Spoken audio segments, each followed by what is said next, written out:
আমার একটা হার্ট যদি ব্লক হয়ে যায়, নষ্ট হয়ে যায়, ওই হার্ট এই পৃথিবীর কেউ দিতে পারে না। সারা পৃথিবী ঘুরলে আর হার্ট পাওয়া যায় না। এই জন্য বোঝা গেল পৃথিবীর সব হলো মাখলুক, মাখলুক কোনো কিছু দিতে পারে না। আমারে যে হার্টটা দিয়েছেন, এই হার্ট যার মাধ্যমে আমি বেঁচে আছি, ওটাই আমারে বিশ্বাস জন্মায় যে আমার আল্লাহ আছে। এভাবে আমার দেহ সব কিছু মিলাইয়া দেহের সব থাকে, কিন্তু হঠাৎ যখন আমি আর আল্লাহর পক্ষ থেকে মালাকুল মউত এসে আমার নিঃশ্বাস ত্যাগ করাইয়া নিয়ে যায়, অঙ্গ প্রত্যঙ্গ সব থাকে, আমি আর জীবিত থাকতে পারি না। এই পৃথিবীর কোনো মাখলুক আমাকে আর জীবিত রাখতে পারেন না। তাহলে সেই দিকে যদি চিন্তা করেন তাহলে দেখবেন আল্লাহ আছে কিনা। এভাবে আল্লাহকে বুঝার জন্য, জানার জন্য আল্লামা ইকবাল রাহিমাহুল্লাহ তাআলা বলেছেন, হাজার মে সাজার মে তেরে রঙ্গ বু হ্যায়, जिधर भी देखता हूँ मैं उधर तू ही तू है। আল্লাহ পাথরে, গাছগাছালিতে, চন্দ্রে, সূর্যে, পৃথিবীর যত দিকে তাকাই, সব দিকে তাকাইলে দেখি তুমি আল্লাহ আছো। তুমি আল্লাহ, হাজার মে সাজার মে তেরি রঙ্গ বু হয়, তোমার অবস্থিতি, তোমার অবস্থান সব জায়গাতে আমি দেখি। जिधर भी देखता हूँ मैं उधर तू ही तू है। যেদিকে তাকাই, যেদিকে তাকাই, কি সুন্দর কারখানা বানাইয়া দিলা, যে অক্সিজেন না হলে আমি 1 মিনিট আর বাঁচি না, নিঃশ্বাস নিতে না পারলে আমাকে মানুষ মৃত ঘোষণা করে। ওই অক্সিজেনটা আমি বানাই না, দুনিয়ার কোনো মানুষ বানাইতে পারে না, বানায়ও না। ওই মাখলুক গাছগুলি বানাইয়া দিস, ওই গাছগুলি অক্সিজেন ছাড়ে। ওই গাছগুলি কি ছাড়ে? অক্সিজেন ছাড়ে। আবার আমি যেটা ছেড়ে দেই, নিঃশ্বাস ফেলে দিই, এটা তো হলো কার্বন ডাই অক্সাইড। না, এই জিনিসটা যখন আমি ছেড়ে দিই, এটা যদি আবার কেউ গ্রহণ না করে, তাহলে পৃথিবীতে 750 কোটি মানুষ একসাথে এইভাবে অ্যাসিড ছাড়লে, ওই অ্যাসিড কেউ নেওয়ার, গ্রহণ করার না থাকলে 1-2 ঘন্টা পরে গোটা পৃথিবী আবার সেটাই ভরপুর হয়ে যাবে। অক্সিজেন থাকলেও আমি বাঁচতে পারবো না। তাহলে সেই অক্সিজেনগুলি আবার কে খায়?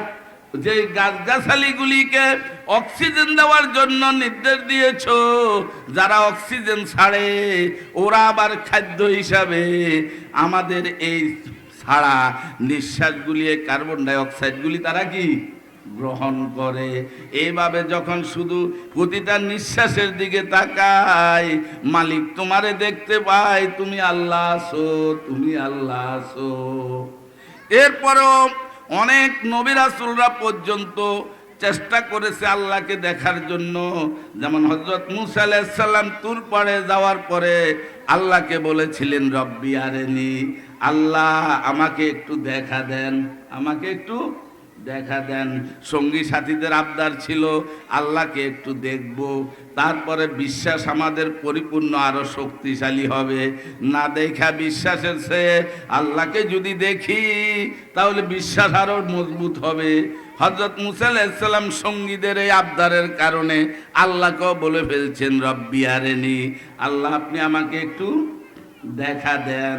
আল্লাহ কয়, না লাম তারানি, তোমরা আমারে দেখতে, আমারে দেখে ইমানের নাম ইমান নয় তো।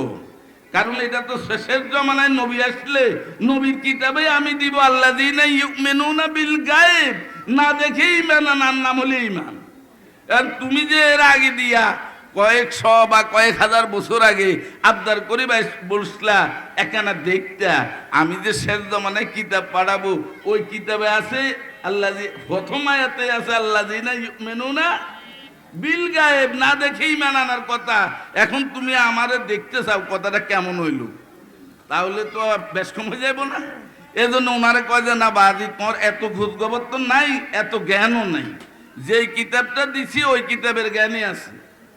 এরপরে আরো অসংখ্য কিতাব আসবে, ওইসব কিতাবে আমার অনেক বিধিবিধান আসবে। ফাইনাল যে কিতাবটা দিব সব কিতাবের মূল কিতাব, সেই কিতাবের প্রথম আয়াতেই দিব গায়েবের উপরে ঈমান আনা। এখন তুমি আবদার করলে দেখতে, তাইলে আর গায়েব রইল কই? কথা বুঝেন নাই? এজন্য আল্লাহ কয় না আমারে দেখার কোনো সুযোগ হবে না। এরপর আটটাইলে মানুষ ছাই বইছে, আচ্ছা হারবে কিনা ছাও ছাই। আল্লাহর ৭০,০০০ নূরের পর্দার একটা পর্দা ছাড়িয়ে দিছে। আরে খাররা মূসা ছয়কা, মূসা নিজে ব্যবসায় হয়ে গেছে, লগের গুণ আর নাই। কথা বুঝুন না, লগের গুণ কি শেষ। তাহলে আল্লাহকে যে দেখা যাবে না আর দেখে ঈমান আনার কোনো সুযোগ নাই, এই কথাটা আল্লাহ পাক কি করছে? প্রমাণিত। এজন্য আল্লাহর উপরে গায়েবের উপরে ঈমান আনাটাই হলো ঈমানদারের ১ নম্বর গুণ, মুত্তাকির ১ নম্বর গুণ। এরপরে আসেন ২ নম্বর, ওয়ামিম্মা ওয়ায়ুকিমুনাস সালাত, এবং নামাজ কায়েম করবে। অমিম্মা রাযাকনাহুম ইউনফিকুন, আল্লাহকে না দেখে গায়েবের উপরে বিশ্বাস করবে, দৃঢ় বিশ্বাস। আল্লাহর নামাজ ঈমানদারের জন্য মূল কাজ, যে নামাজ নিয়মিত কায়েম করবে। ৩ নম্বর হলো তাকে দুনিয়াতে যা রিজিক দেওয়া হবে ওই রিজিক থেকে আল্লাহর জন্য সে খরচ করবে। ৪ নম্বর হলো আল্লাযীনা ইউমিনুনা বিমা উনজিলা ইলাইকা, আল্লাহর নবীর উপরে যে কোরআন নাজিল করেছে এই কোরআনকেও সে বিশ্বাস করবে। ওমা উনজিলা মিন ক্বাবলিক, আপনার পূর্বে যারা যতগুলি কিতাব এসেছে ওই কিতাবগুলিকেও আল্লাহর কিতাব হিসাবে বিশ্বাস করবে। ওয়াবিল আখিরাতি হুম ইউকিনুন, আর আখিরাতের ব্যাপারে দৃঢ় বিশ্বাসী হবে। আখিরাতের ব্যাপারে দৃঢ় বিশ্বাস। এই 5টা গুণ।